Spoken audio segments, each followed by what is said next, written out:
Welcome to your workshop program, Bilahdan, a show with an accent for those without one. A few weeks ago, I was invited for an Egyptian dinner, and that was the heading: Egyptian dinner, Egyptian guy on Egyptian American TV. Let's bring this guy.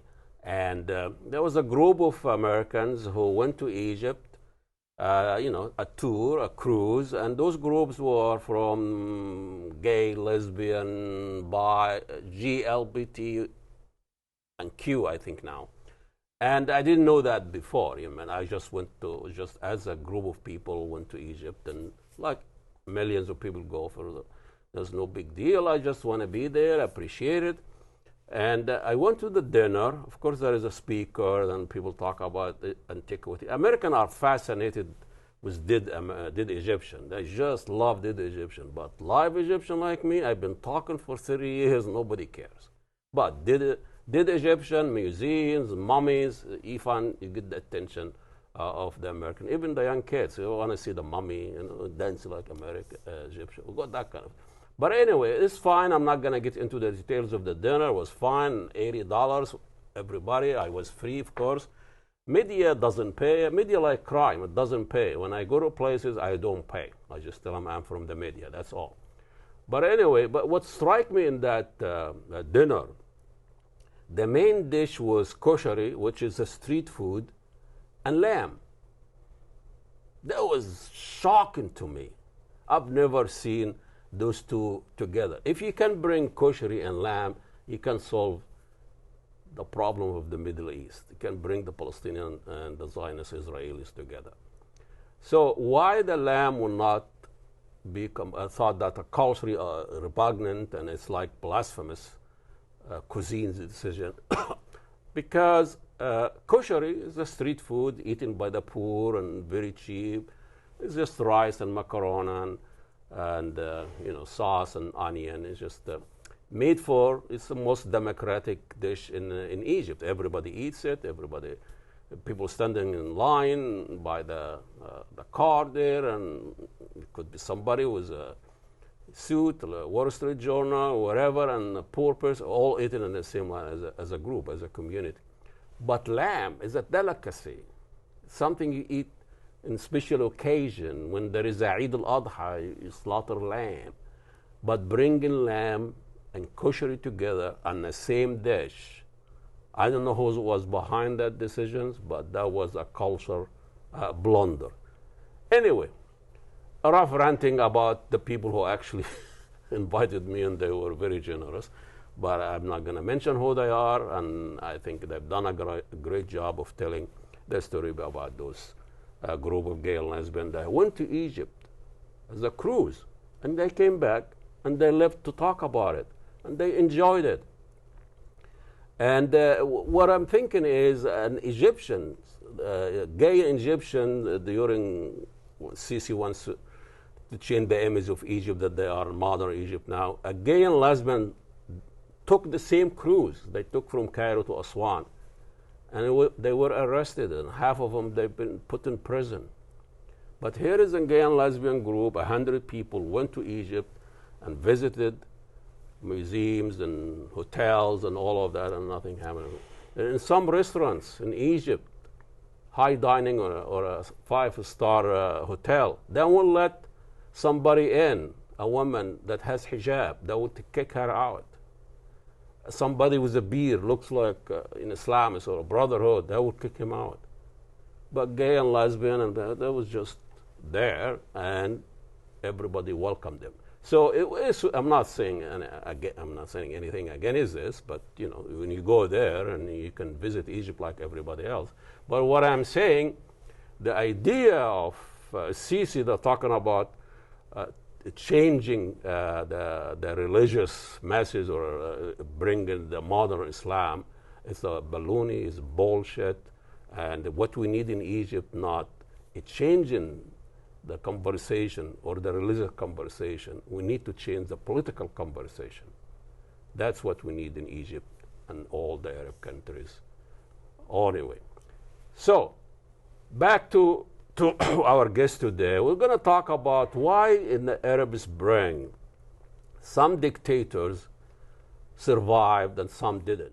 I think Saddam Hussein is the only president that the American put on trial, because he was put on a trial by the Americans. And not a single American president was put on trial, but the Iraqi president was put on trial by American support and American propaganda. And then you have the Gaddafi in Libya.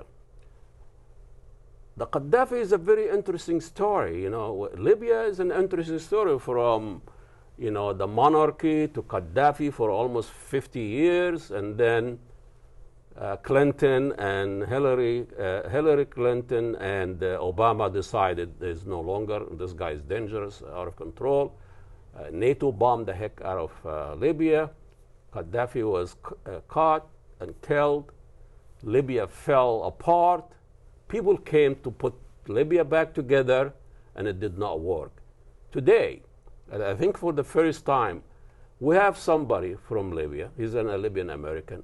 His father was in a transitional council in Libya after things fell apart, got rid of the Gaddafi, started almost a civil war. He went to Libya and live in London, live in his practice, and try to put the country together. مطلوب قلبها وعقلها ويدها لكل أطياف المجتمع الليبي بهدف أن احنا نتوحد جميعا، سواء في الشرق أو الغرب أو الجنوب، ونضع مصلحة ليبيا في هذه المرحلة الحساسة، هي المرحلة الأولى، هي في المقام الأول قبل أي شيء آخر. وأتمنى من كافة من يحملون أيديولوجيات، وهذا من حقهم، أن نجمد الاختلافات الأيديولوجية ونركز على. Welcome بالأحضار عادل. Thank you. I've been trying to get you here for years. You've been traveling around. You work in U.S. Bank, and then you left for Dubai. But I know you all this time, but I didn't know that your father was on that group. Probably he was living in Dubai or in Europe.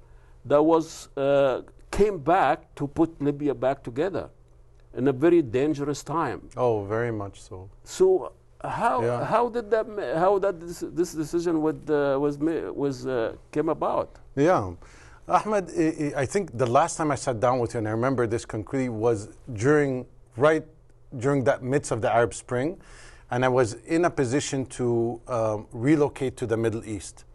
As many of us knew at that time, whether it was Libya or Egypt or Tunisia, where it all started, there was this energy that we had as expats saying, finally we can see something happening, a difference, right?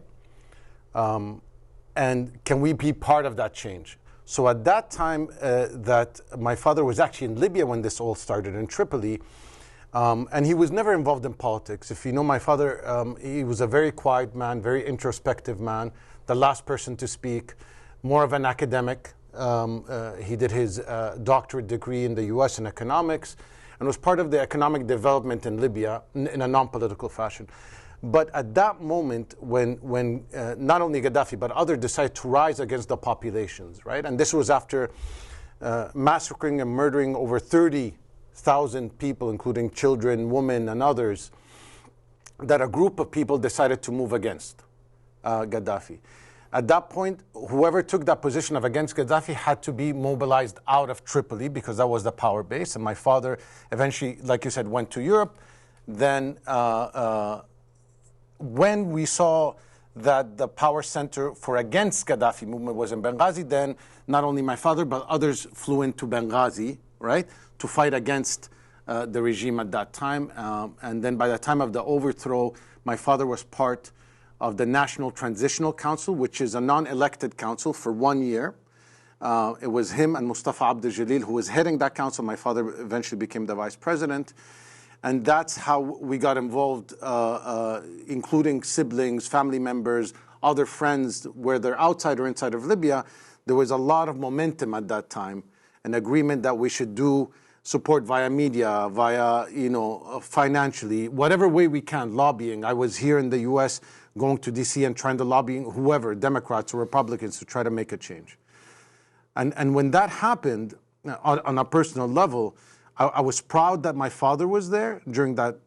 But my father told me something that's very telling. He said, a lot of people are going to come and want change. And in Arabic, we say they're going to come like a match with a spark and fizzle out. Because what he could see and what others couldn't see at that time, and I think some might have, was that there was external factors, right? People that had agendas. There was internal mobilization, whether you were pro-Gaddafi or anti-Gaddafi, that were being settled. There was people that didn't have, he told me, two qualities, Adil, the niyya and the qudra in Arabic. He said if you can have niyya, your intention, and don't have qudra, your capabilities, you can have all the good intentions and that's great. Could be hurtful too. Yeah, but imagine now you have the capabilities. Imagine you studied in the West and you became, but you came after 30 years and don't have the good intentions. So you want to take power over, you want to make money, whatever the reasons you want to go back to. This is a story of American intervention in that area.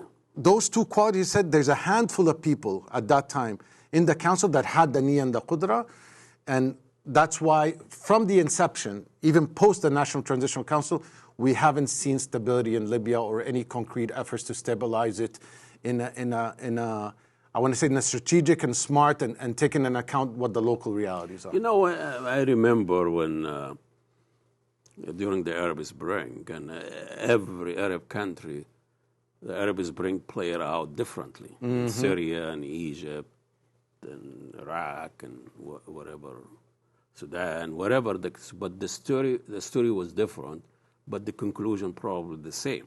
You still, to survive, you have to play the global game. You have to play the war on terrorism. You have to open the market for resources. Unless if you are the people, the Arab leader or the Arab dictator that will have a different vision or they stood against that, they are the one who is gone. Like Gaddafi is gone, Saddam Hussein is gone.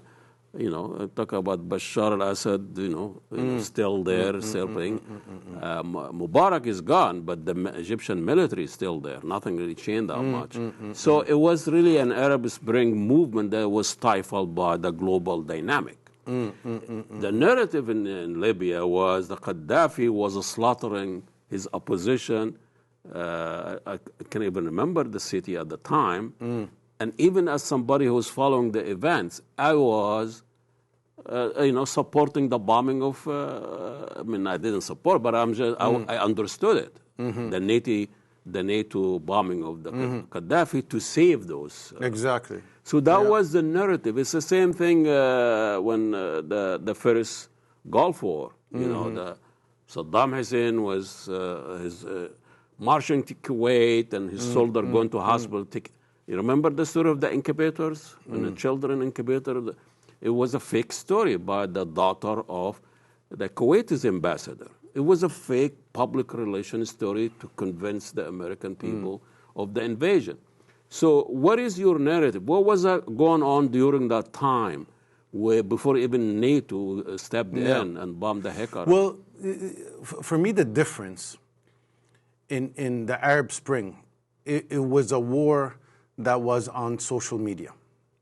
If it wasn't for social media, and I can tell you today, right? Jazeera, no, social media, meaning Facebook and Twitter. And if you remember, even in Egypt or in Tunisia, there was a lot of coordination by youth and by others to try to work against the regime. Because think about it, Ahmed. In our part of the world, usually you land in an airport and you see a big portrait of somebody.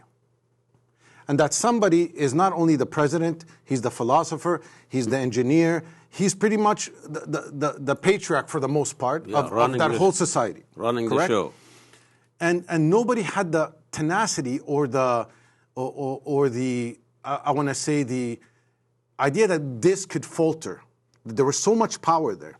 What happened with social media, I think, and first-hand accounts is that, and I can't speak as much about the Gulf War as I know about Libya or about the Arab Spring, is somebody can send a YouTube video within 10 seconds of something occurring of a child being massacred. So that's when I say that the empathy of the Libyan people for themselves, when they saw this happening to their children, and nobody could filter it. It wasn't through a national media, international media. It was actually people sending when you see that mercenaries are being hired, non-Libyans, because he did attempt to send Libyans sometimes on planes to attack other Libyans, and I think it happened, but you have concrete stories where he would send fighter jets to Benghazi, and those fighter jets would return and not fire on Libyans, because Libya is 5 million people. It's a close-knit society. It's the empathy for one another, even though we're Qaba'il, we're different tribes, is there. So I think if you ask me whether it was genuine that the people were rising against, I said yes. If you ask me right now, the grounds of Obama and Clinton moving into Libya, I would say it was on a humanitarian to prevent another 30, 40,000. Imagine now, after Libya, what happened? Syria happened, right? And when Bashar wasn't allowed, wasn't stopped, it went from 2 to 10 to 30 like Libya to over 500,000 people killed.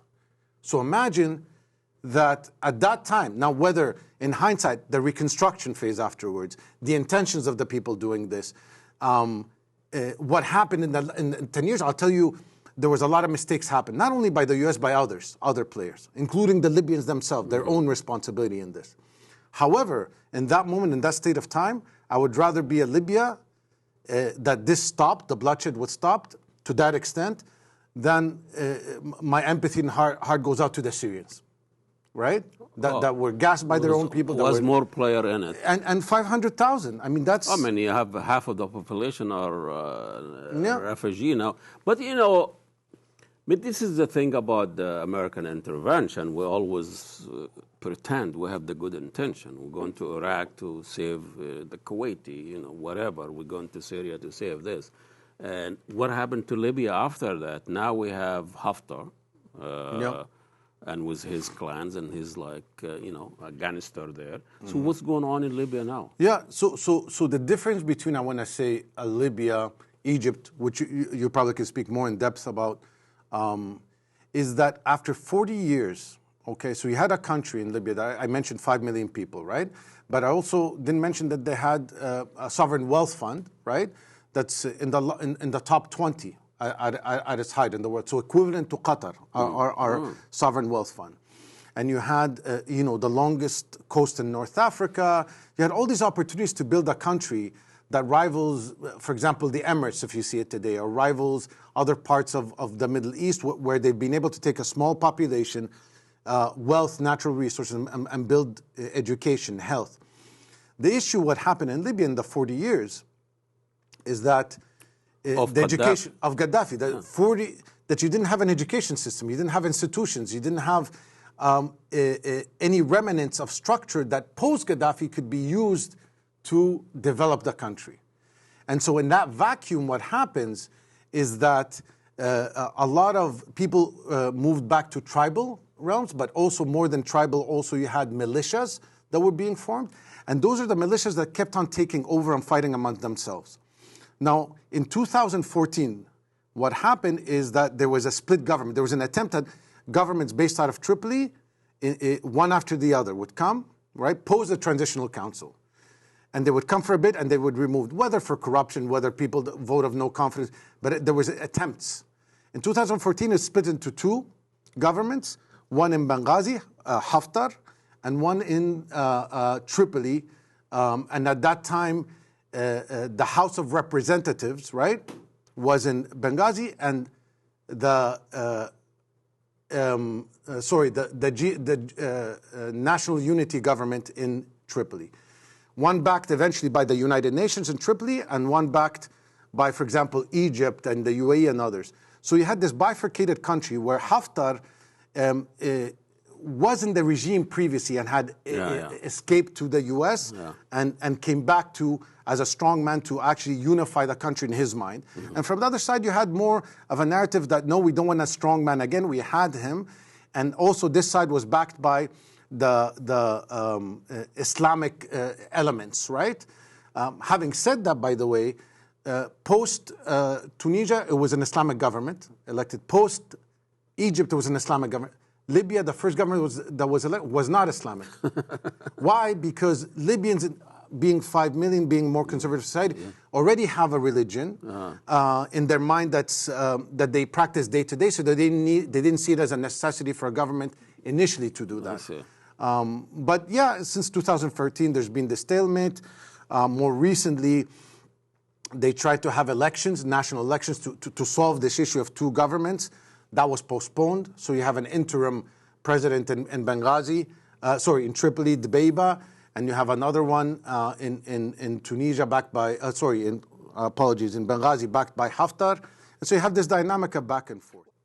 I still believe that leaving the people themselves to solve their own problem. They are more experienced, they know the game. Yeah. But when you bring a foreign partner, Israelis or America or NATO or Egypt, and you take sided, and then you look what the American did to Iraq. They handed them to Iran. That's all. But when you spoke to your dad, you living here, did you advise him? Were you worried about him going back? Definitely. It was very personal to us. Yeah. At that time, Ahmed, we were all worried. But at that time, I think for him, he didn't see it any other way, right? His brother was a minister, his eldest brother was a minister of education during the king's time, okay? He was put under house arrest in Libya when Gaddafi came into power. And so my father, I think, was never in politics because his brother was more into the politician, right? And his brother eventually went to London, set up the first Arabic newspaper in Europe called Al Arab at that time, and was talking about the issues in the Middle East. Was talking, about Gaddafi, about others, in a very open way. But then my father, I think, being more of a technocrat or somebody who's looking at economic development, he did his PhD in economics, and more of an intellectual, we never saw him as that. And so when he said, I'm going to go, we said, okay. Surprise. But then I had my brother that I think at that time was in the Khalij in Qatar that went there. I had my sister that was in the UN, also went there with the WFP. And from our family, we always had a media angle, Ahmed. Whether it was my uncle with the newspaper, but we had our tribe in Libya is known as people that are authors and media, people that write. But so we started, my sister, I think, started One Libya, which was a media campaign to empower women, to empower diversity, to empower the grassroots to have a voice, right? Because you had elements, people that wanted to come to the table. Gaddafi just eliminated all institution, and so it was a huge vacuum. But your dad says something about the curse of the oil on Libya. Yeah, I think it was... it was not wealth. Yeah, I think it was the former Malik at that time, the former king that said, I wish they would have found water, not oil in Libya, right? And that goes... Because I think you can have the foresight and see countries that have had oil, like Tunisia or Morocco, haven't had much oil, but look at their society, look at how their education institutions, look at... Before oil and after oil. And then look at the petrol. And I think for all the things that we can say, for example, about oil and I would compare a country like Norway, where their oil reserves are left for generations. It has one of the largest sovereign wealth funds. Us in the Arab world, we use it to create... Well, I don't think they have the sovereignty to make those decisions. No. I mean, when Faisal in Saudi Arabia tried to control his oil, I think it's a curse in a way, the desert produce profits on oil. So that's what, until today, that's what's going on. Religion, again, is economics. And my father is still alive? Allah yarhamu. He passed away in 2017. Well, Allah yarhamu, thank you. He did his job, and you've taken after him. I think you're busy trying to use your knowledge and economics and finance and bringing people together. Thank you so much, and good luck. We'll see you next week. Assalamu alaikum, and God bless.